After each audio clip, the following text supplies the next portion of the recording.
Hello students, कैसे हैं आप लोग। आई होप आप सभी अच्छे होंगे। आपकी प्रिपरेशन भी काफ़ी अच्छी चल रही होगी। जैसा कि आपको पता है कल से आपके एग्ज़ाम स्टार्ट होने वाले हैं, तो कई बच्चे एग्ज़ाम को देख करके काफ़ी नर्वस हैं, जिससे क्या ऐसी बातों का ध्यान रखना चाहिए कि वो आने वाले समय में अच्छे एग्ज़ाम दे सके। जो बच्चों की परेशानी की दो रीज़न है। सबसे पहली जो समस्या है वो ये है कि बच्चों के दिमाग में ये चल रहा है कि जो हमने पढ़ा है वो आएगा या नहीं। दूसरी जो सबसे बड़ी समस्या है वो ये है, जो हमने पढ़ा है क्या मैं अपनी एक्सपेक्टेशंस को फुलफिल कर पाऊंगा।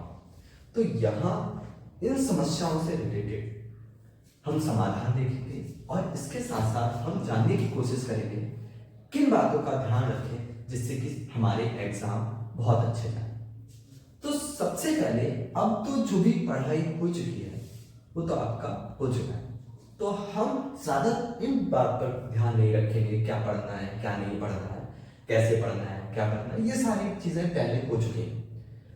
अब हमें ये ध्यान रखना है कि कल एग्जाम हॉल में हम कौन सी गलतियां ना करें जिससे हम अपना बेस्ट स्कोर कर सकें और अपना 100% दे सकें। तो सबसे बड़ी गलती है वो ये है कि बच्चे एग्जाम हॉल में जाकर के पैनिक मोड में आ जाते हैं। पैनिक मोड से मेरा कहना ये है कि वो नर्वस हो जाते हैं या फिर एक्साइटेड हो जाते हैं। दोनों ही समस्याएं अक्सर बच्चों में देखने को मिलती है, या फिर बच्चे बहुत ज्यादा एक्साइटेड हो जाते हैं। अब इसके एक्साइटेड होने या फिर नर्वस होना के दो रीजन है। सबसे पहला जो रीजन ये है कि आप लोग एग्जाम से ज्यादा एक्सपेक्टेशंस कर रहे हैं या फिर आपका एग्जाम टफ है। अब दोनों समस्याओं का समाधान हम देखते हैं। अगर हमारा एग्जाम टफ आया है तो देखो आप रीड करते जाए, और अगर आपके फर्स्ट 4 या 5 क्वेश्चंस नहीं भी हो पाए तो आप अपने अंदर ये बिलीव रखिएगा कि आने वाले क्वेश्चंस होंगे। ये होप तब तक नहीं छोड़नी है जब तक कि आप सारे क्वेश्चंस अटेम्प्ट ना कर पाए। अगर आपके लिए कॉम्प्लिकेटेड है तो बाकी सारे बच्चों के लिए कॉम्प्लिकेटेड है। इससे इस बात को आप ध्यान में रखते हुए ध्यान से एग्जाम देंगे तो आपको समस्याएं नहीं होंगी। क्या मैं फिर से रिपीट कर दूं कि आपको ये नहीं सोचना है कि एग्जाम में आगे कर पाएंगे या नहीं, क्योंकि अगर आप बहुत ज्यादा प्रेशर दिमाग पर स्ट्रेस देंगे तो आपकी चीजें भूलने के चांसेस ज्यादा रहेंगे। क्योंकि ये एक रिसर्च के थ्रू पता चला गया है, 2 ग्रुप्स के स्टूडेंट्स को बनाया गया। पहला वो जो बच्चे एंजॉय करते हुए खेलने के बाद या फिर कोई भी मूवी देखने के बाद या बहुत ज्यादा लाइट मूड से एग्जाम दिए हैं, उन लोगों ने क्वेश्चन ज्यादा अटेम्प्ट किए हैं कंपेयर टू उन स्टूडेंट्स के जो बहुत ज्यादा पैनिक या स्ट्रेस में जाकर के एग्जाम दिया। इसीलिए आपको सबसे ज्यादा इंपॉर्टेंट ये बात ध्यान रखनी है कि आपको एग्जाम के समय स्ट्रेस तो लेना ही नहीं है। और दूसरा जो प्रॉब्लम है स्ट्रेस का वो है हमारी क्या एक्सपेक्टेशंस हम फुलफिल कर पाएंगे। अब आप समझिएगा, ये एक गेम है, यहां आप जीतते हैं या हारते हैं इस बात से फर्क नहीं पड़ता, लेकिन आपने कैसा खेला है इस बात से फर्क पड़ता है। एक मैं आपको वाक्य बताने की कोशिश करता हूं। जैसे कि आपको महाभारत के एक कैरेक्टर की बात करें जो कि है अभिमन्यु। अभिमन्यु को आज हम इसलिए याद नहीं करते कि वो गया और उसने विजय प्राप्त की, लेकिन हम अभिमन्यु को इसलिए याद करते हैं क्योंकि वो युद्ध लड़ा, उसने अपना 100% दिया, और जीत या हार हो उसका ज्यादा फर्क हमारे ऊपर नहीं पड़ना चाहिए। तो आपको भी ध्यान रखना है कि हमें अपना 100% देना है।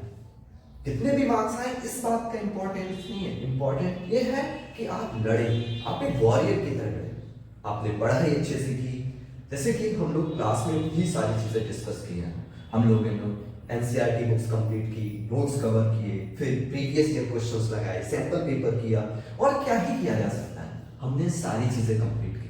तो ये हमारे अंदर एक आत्मविश्वास होना चाहिए कि हम अपना 100% देंगे और हमारा बेस्ट होगा। तो पहली जो सबसे बड़ी समस्या थी वो ये थी कि आपको पैनिक मोड में नहीं आना। तो आप उन 2 बातों का ध्यान रखकर ही आप अपने माइंडसेट को इस तरीके से ट्रेन कर सकते हैं कि आप पैनिक मोड में ना आए। लेकिन फिर भी अगर आप पैनिक मोड में आते हैं तो पैनिक मोड से निकलने के लिए सबसे एक अच्छा आप मेडिटेशन कह सकते हैं या फिर एक ब्रीदिंग एक्सरसाइज कह सकते हो, उसको फॉलो कर सकते हो। जैसे कि एक ब्रीदिंग एक्सरसाइज बहुत अच्छा है, अपनी बॉडी को रिलैक्स छोड़ दीजिएगा और ब्रीथ इन करें, 3 तक काउंट करें, 1 2 3, फिर 5 काउंट तक थोड़ा सा होल्ड करके रखें, 1 2 3 4 5, फिर उसके बाद धीरे धीरे उसको ब्रीथ को एक्सहेल करें 7 काउंट करते हुए। ऐसा 2 या 3 बार करेंगे। ये शुरुआत में ही जैसे आपके पास में एग्जाम आता है, आप उसी टाइम स्ट्रेस या फिर पैनिक मोड में जाते हो, तो इस टेक्निक्स का यूज तब हम कर सकते हैं जब टीचर्स एग्जाम पेपर डिस्ट्रीब्यूट कर रहे हो। 4 या 5 टाइम आप प्रैक्टिस कीजिएगा, आप डेफिनेटली आप पैनिक मोड में नहीं जाएंगे। अब देखो पैनिक मोड को इतना ज्यादा क्यों मैं डिस्कस कर रहा हूं, उसका एक सबसे बड़ा रीजन है, जब आप पैनिक मोड में चले जाते हैं तो क्वेश्चंस की जो छोटी छोटी बारीकियां हैं उनको नहीं समझ पाते। कहीं भी अगर आप नहीं है तो आप उसका आंसर नहीं पढ़ते हुए आप उसे डिनाई करके आंसर गलत कर सकते हैं। क्वेश्चन ही सही से नहीं समझ पाएंगे तो आपकी मिस्टेक करने के चांसेस ज्यादा हो जाते हैं। अब दूसरी सबसे बड़ी समस्या होती है बच्चों को कि वो एग्जाम करते समय शुरू में राइटिंग बहुत अच्छे से लिखने का कोशिश करते हैं और अंत में जैसे जैसे एग्जाम उनका कंप्लीट करने की कोशिश होता है वो अपनी स्पीड को बहुत बढ़ाते हैं, जिसकी वजह से उनकी राइटिंग खराब होती है। तो आपको ऐसा नहीं करना कि शुरू में बहुत अच्छे से राइटिंग पर बहुत ध्यान रखते हुए लिख रहे हैं और बाद में आपका समय ही ना बचे। इसलिए इंपॉर्टेंट ये है आपकी जो भी राइटिंग है आपकी नेचुरल राइटिंग से लिखने की कोशिश कीजिएगा, उसको बहुत अच्छे से लिखने की कोशिश मत करो। अगर आप ऐसा करेंगे तब भी आप प्रॉब्लम में आएंगे।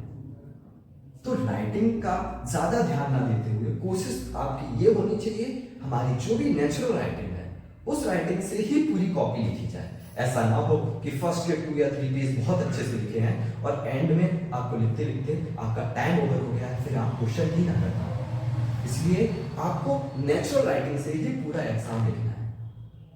अब तीसरी सबसे बड़ी बात है कि कुछ बच्चे एग्जाम को करते समय कुछ क्वेश्चंस बाद के लिए छोड़ देते हैं, लेकिन क्या होता है जब वो बाद में करने की कोशिश करते हैं तो कुछ क्वेश्चंस उनके स्किप्स हो जाते हैं, जिसकी वजह से होता ये है कि उनको घर पर आकर के ये याद होता है कि हमारे पास 10 मिनट थे लेकिन फिर भी हमने 2 क्वेश्चंस छोड़ दिए क्योंकि बाद में उन्होंने क्रॉस चेक नहीं किया। जब भी आप अपना एग्जाम कर लें, आपको मैंने प्रैक्टिस कराई है ऐसे कि आप अपना एग्जाम 3 आवर का एग्जाम आप 2 आवर 45 मिनट्स में कंप्लीट कर लें। ये प्रैक्टिस हम लोगों ने क्लास में की है, लेकिन वो जो 15 मिनट लास्ट के बचते हैं उसमें आपको यही चेक करना है क्या कोई क्वेश्चंस गलती से छूट तो नहीं गया। ऐसा भी होता है कई बार आप बाद के लिए छोड़ देते हैं कि चलो आप इस क्वेश्चन को बाद में करते हैं, लेकिन आप उसको फिर छोड़ ही देते हैं। इसलिए आपको जब भी कॉपी सबमिट करने से पहले आपके पास 10-15 मिनट मिले समय मिलता है, उसमें आप यही चेक कीजिएगा सारे क्वेश्चंस हमने किए हैं, अटेंड किए हैं या नहीं। क्योंकि मेरे पिछले 5 सालों के एक्सपीरियंस पर मैं अपने एक्सपीरियंस शेयर कर रहा हूं, जिसमें यही देखा है मैंने ज्यादातर बच्चों को कि वो जल्दी करने के चक्कर में उन्होंने 1-2 क्वेश्चन जो बाद के लिए छोड़ रखे थे उनको नहीं अटेम्प्ट किया। जबकि ऐसा नहीं कि उनके पास समय नहीं था, समय था, लेकिन वो क्वेश्चंस को उन्होंने दोबारा रीचेक नहीं किया, क्रॉस चेक नहीं किया। इसीलिए जब भी आप क्वेश्चंस करें उसको क्रॉस चेक जरूर करें। अब एक बोनस टिप्स की ओर बात करें। होता क्या है कि कुछ बच्चे रैंडमली क्वेश्चंस पढ़ा वो लिखना शुरू कर देते हैं, लेकिन आपको इस हैबिट से बचना है। आपको क्वेश्चन रीड करना है और 2 मिनट्स अपने दिमाग में एक क्वेश्चंस का माइंड मैप तैयार कर लेना है कि 2 मिनट 1 मिनट रुक करके ऐसे सोच लेना है हमें इस क्वेश्चंस के आंसर में हमें क्या क्या चीजें लिखनी है, जिससे ऐसा ना हो कि जो चीजें हमें सेंटेंस में क्वेश्चंस के पहले लिखना हो वो हम बाद में लिख दें और बाद में लिखना है वो पहले लिख दें, जिससे आंसर का सीक्वेंस खराब हो जाता है। आप सोचें 3 घंटे बहुत समय होता है। आप लोगों ने प्रीवियस ईयर क्वेश्चंस लगाए हैं, सैंपल पेपर लगाए हैं, हम लोग पिछले 1 मंथ से यही प्रैक्टिस कर रहे हैं कैसे अपने समय में क्वेश्चंस को कंप्लीट किया जा सके। आई होप आपको इन सारी चीजों पर ध्यान रखना है और मुझे पता है कि आप लोग बहुत अच्छा करने वाले हैं, इसलिए आपको बहुत बहुत शुभकामनाएं। अपना 100% में एग्जाम के बारे में ज्यादा ना सोचें। मैंने कई बार पहले से भी कहा है कि एग्जाम से पहले हमें बहुत मेहनत करनी होती है। एग्जाम से रिजल्ट तक के समय में अपने आप को हमें टॉपर समझना चाहिए, और जब एग्जाम का रिजल्ट आ जाए, जो भी रिजल्ट आए, अच्छा बुरा, उसे एक्सेप्ट करना चाहिए। आप इसी माइंडसेट के साथ एग्जाम देने जाइएगा। बहुत बहुत शुभकामनाएं।